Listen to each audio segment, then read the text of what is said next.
Now, from WYDC TV, this is Big Fox News at 10.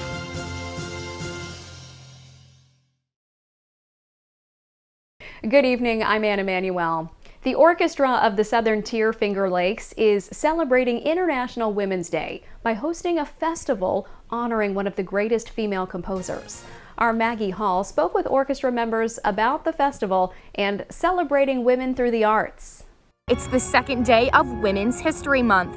In true fashion of celebrating women, the Orchestra of the Southern Finger Lakes is hosting a Clara Schumann music festival this month. So who was Clara Schumann? She was the most famous recognized pianist, concert pianist at the time in 19th century.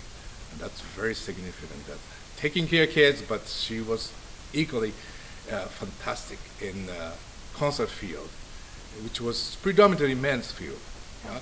2/3 of the orchestra are women. Ava is performing with the orchestra as a pianist. I asked her if she ever noticed differences between the way she was treated in the industry in comparison to her male colleagues. In some way, yes, I did.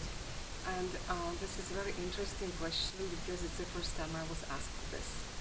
And it is not my first interview. Only in terms of, let me put it this way, I was treated, it was nice, but as far as the frequency of performance, I was always noticing that men being preferred in many occasions. And I believe it is changing now. The festival will be honoring and supporting Women's History Month and International Women's Day. The festival begins this Saturday at 7 p.m. at the Corning Museum of Glass. To buy your tickets and for more details, visit osfl.org. Happy Women's History Month. Maggie Hall, Big Fox News, Corning. It's 17 years and a day since New York State Trooper Andrew J. Spur was killed in the line of duty. Trooper Spur was shot multiple times by bank robbery suspects in the town of Big Flats. The suspects who shot Trooper Spur are currently serving life in prison for the murder. At the time of his death, Trooper Spur was a 10-year veteran of the New York State Police. A former elementary school in Elmira is officially being turned into apartments. Booth Elementary has been purchased by City Center Apartments, LLC. The former school was purchased for almost $300,000 by the company. It's expected that the building will be converted into 50 apartment units in the upcoming years. 3 SUNY colleges have teamed up to find a new way to help workers looking for advanced manufacturing careers.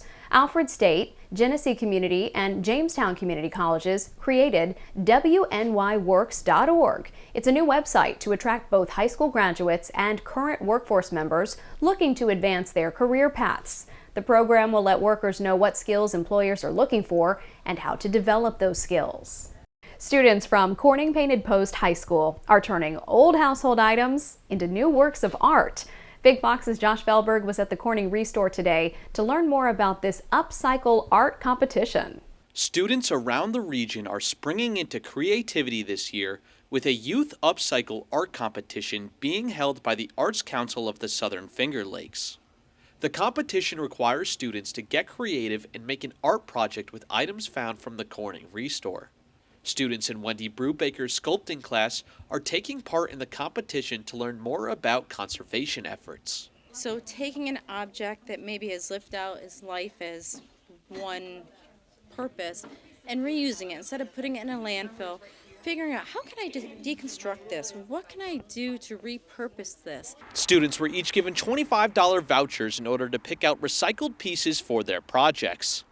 Over the next few weeks, students will create robots, animals, and other art pieces out of their chosen items.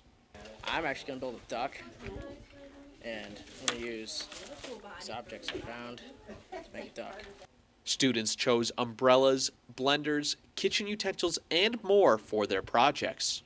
At school, I made a list of what I was going to do, and there's just a lot of options here to pick from, so I just kind of, for the tail, they got like bristly tails, so I choose this broom thing. So then I'm going to make the body out of plants and some twine. just kind of form it. And it's just a great way to help reduce our waste in the environment and also for kids to think creatively and look at things through a different lens. You can vote for your favorite art piece in a few weeks by visiting the Arts Council of the Southern Finger Lakes website when voting becomes available.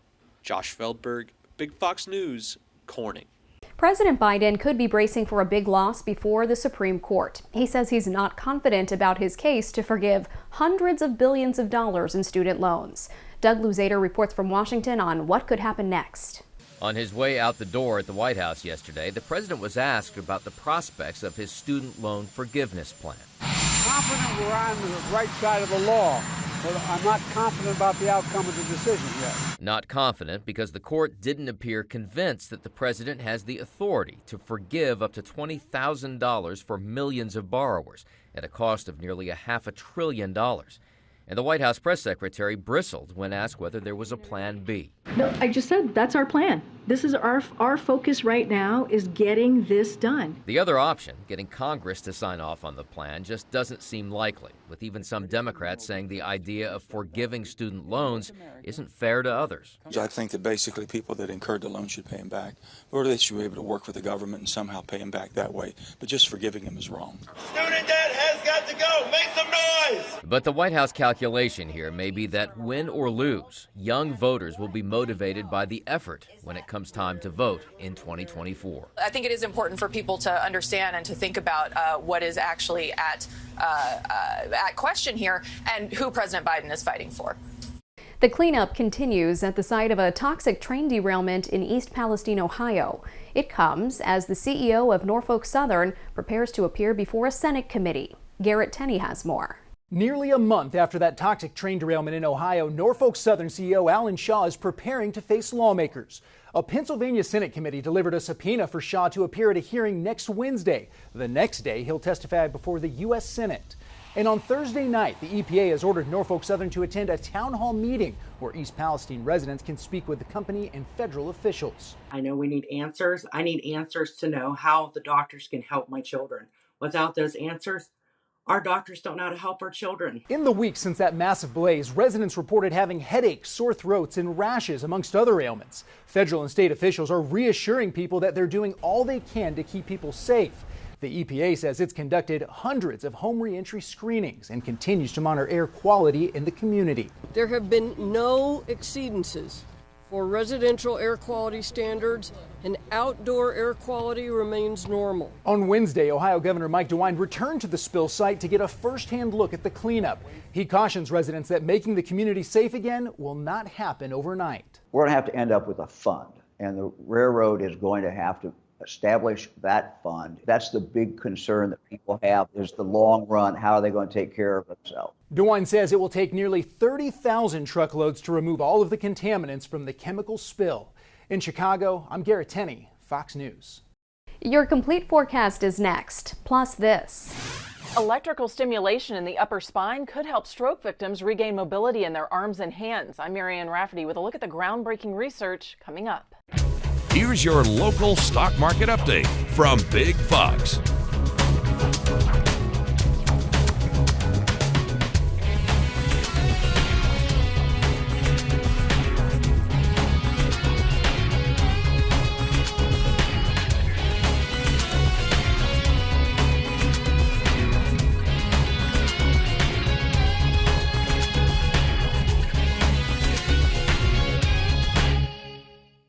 Now, your Twin Tiers forecast from Big Fox. We were battling areas of cloud cover through our Thursday, but we were keeping a close eye on the next approaching system. Now, temperatures have been trending downwards, and we're going to continue to talk about more seasonal conditions in place, not only here through the near future, but even potentially cooler than average conditions through our extended forecast. Now, through the overnight, we stay underneath those overcast skies. It helps temperatures out a bit. Still going to be on the slightly chilly side, dropping at least into those mid-20s, where we typically should be this time of the year. Also know that there is moisture moisture returning back into the air and lingering behind a weak system that was across the northern portions of the state, that is going to bring areas of some patchy fog. So starting the day off with some concerns, but not bringing those concerns when it comes to precipitation until we head into the afternoon. Now, what we're noting is that we're going to start off and end this system with rainfall. Now, we're expecting it to start by Friday afternoon, and with a little bit of that later arrival and a warmer solution within this low pressure system, we are going to see that locally our main precipitation type is going to be rainfall. That could bump up some rainfall totals, staying mostly rain, but there is still a time zone that is going to occur late on Friday afternoon into the evening hours and then potentially through the overnight, where there will be a potential of bringing in some sleet and some snowfall. Good news, freezing rain looks to be a very minimal risk, but still, even sometimes that wintry precipitation can create some slick roadways, and then we'll see that the warmer solution, though, will bring us back to rain showers as we head into Saturday morning, with then looking at the extended forecast to stay pretty quiet other than a light rain chance that we'll watch for Tuesday morning. So timing out the system, we start off with some fog cover, maybe even some sunshine there, and then by the afternoon, that first push tries to bring in more of that wintry precipitation, but then there's that warmer solution that gives us mostly rainfall here across the southern portion of the state. Now, there's still a lot of that blue mixing in, and one thing to note is when these models run through, it's still trying to take in elevation. So when you look north of Elmira and Corning, that's where you start to work into some elevation areas. So you're seeing a lot of blue, but local area, it is going to be mostly rainfall. But there still, as mentioned, going to be a chance at onset and at least through the first half of the system that there will be that wintry precipitation accumulation. But it is looking minimal. A few locations only about a half an inch. Some locations potentially getting up to 3 inches. So it will be dependent on temperature. This is going to be a very, very temperature dependent system, especially with it coming later into the day, but then lingering through the overnight, where temperatures will try to pull back a few degrees, but then still have that warmer solution within the upper atmosphere to allow for rain to hit the surface, with even surface temperatures hitting about 40 degrees to start the day, allowing for that rainfall potential. Now, through the weekend, we'll have a few morning showers, but then we'll just battle some areas of cloud cover. Temperature-wise, hugging about average all the way through that Monday forecast into those 40s, but with those showers on Tuesday, we'll watch a cooling potential to follow by the end of the week.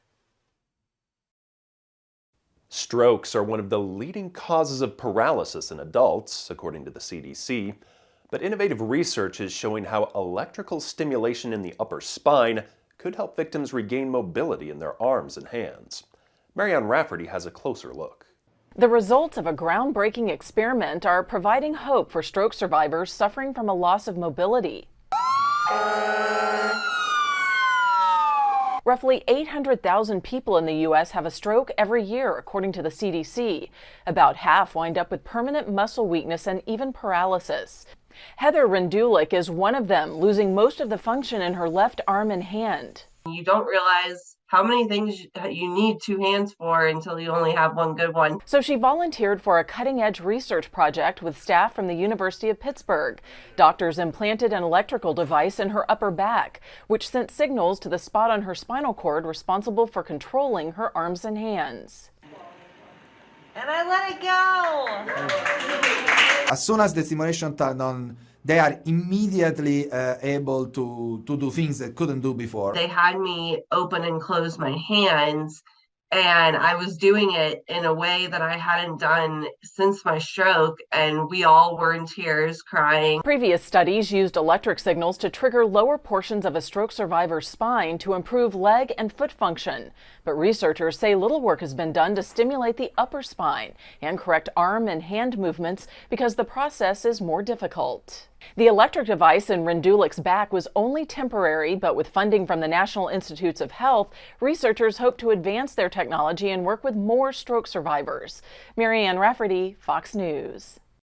Tesla teases its next-generation vehicle, Budweiser sales go flat, and the healthiest fast food cheeseburger. CJ Papa has those stories and more in today's Business Briefs. Tesla's new master plan, the EV maker revealing an ambitious goal to spend nearly $150 billion to sell 20 million vehicles a year within 7 years. Tesla didn't have a timeline for a more affordable electric vehicle. And though the company plans new models, it didn't reveal any details. A new home test that would detect both flu or COVID, or hopefully neither, getting the go-ahead from the FDA.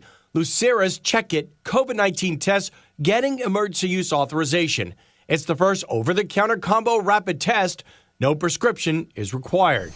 Inflation is apparently causing some people to buy less beer. AB InBev, parent company of Budweiser, says beer sales by volume in North America were down more than 8% in the recent quarter. It also saw sales decline in China, where beer sales were impacted by COVID restrictions. And Texas-based chain Whataburger could get a boost in business after a study finds it offers the healthiest fast food cheeseburger.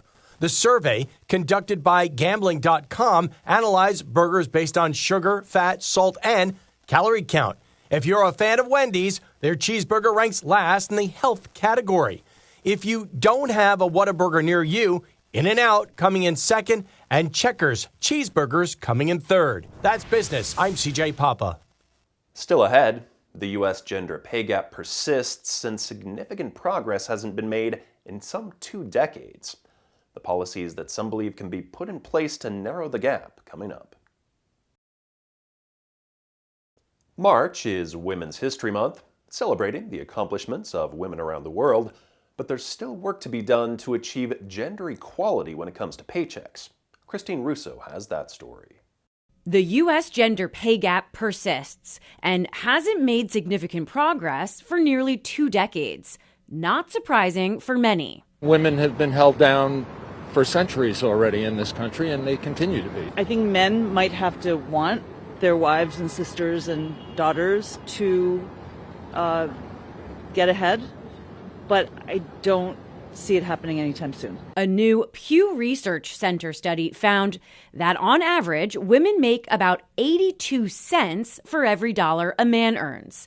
And that's been the trend since 2002. We have, large segments of the workforce concentrated in industries that we undervalue, primarily because women, and particularly women of color, disproportionately fulfill those positions. Deborah Lancaster is the executive director of the Center for Women and Work at Rutgers University. She says positions include things like childcare and frontline health workers. And when Pew asked people what they thought, women were actually more likely than men to cite potential employer discrimination as a reason. The pay inequity impacts Hispanic women the most severely, earning just 65% as much as white men. Black women last year earned 70% as much, and Asian women the closest to parity at 93% as much as white men earn. Lancaster says progress, though, is possible. We are still the only wealthy nation in the country that doesn't have paid family leave policy. And that goes along, those types of policies really go a long way to kind of equalizing the field. That is the kind of policy change and cultural change Lancaster says could narrow the pay gap. Christine Russo, Fox 5 News. iPhone users beware. Your passcode could help criminals steal your digital life. iPhone thieves can watch users type in their code, steal their phone, and have full access to everything saved on it just by unlocking a victim's phone. And thieves can instantly lock owners out of their Apple accounts by changing Apple ID passwords, all within seconds. Everything from iCloud documents to money and financial accounts can be taken. The Wall Street Journal says reports of these situations have been widespread across the country. They most often occur in social nightlife settings. A South Korean company, Pet Now, has developed a new app to identify your pet. Like a human fingerprint, Pet Now uses your dog or cat's unique nose print to identify their biometrics. The company hopes the app can replace traditional microchipping. A pet owner who's using the Pet Now app can register their pet's face, so if the animal is lost, it can be identified through the app. DoorDash and Chase announce a new no-fee credit card together. The card has perks for those people who like DoorDash. The DoorDash Rewards MasterCard focuses on raising sales for local businesses while giving customers perks. Credit card users who order food through DoorDash's delivery app will get 4% cash back. Users will also get 3% cash back on dining, 2% on grocery shopping, and 1% on any other sales. People who sign up for the new card will also get a year of free Dash Pass. That's DoorDash's subscription service. Stay with us. We'll have more right after the break. We want to leave you with a smile, possibly from telling your friends about this. If you ever wanted to try a cricket-flavored ice cream, now's your chance. You just have to head to Germany. Thomas Michelino's ice cream store in Rothenburg boasts the cricket ice cream. A new EU law now allows the use of insects in food, and that led Michelino to create his latest flavor. The store owner has a history of creating flavors that are not the usual ice cream types. In the past, he's offered liver sausage and gorgonzola ice cream, and even gold-plated ice cream for less than $5 a scoop. The insects are considered nutritious, rich in protein, and they're a part of many traditional cuisines. I gave up ice cream for Lent, so you'll have to tell me how it is. I'm Scott Beadle. Thanks so much for watching.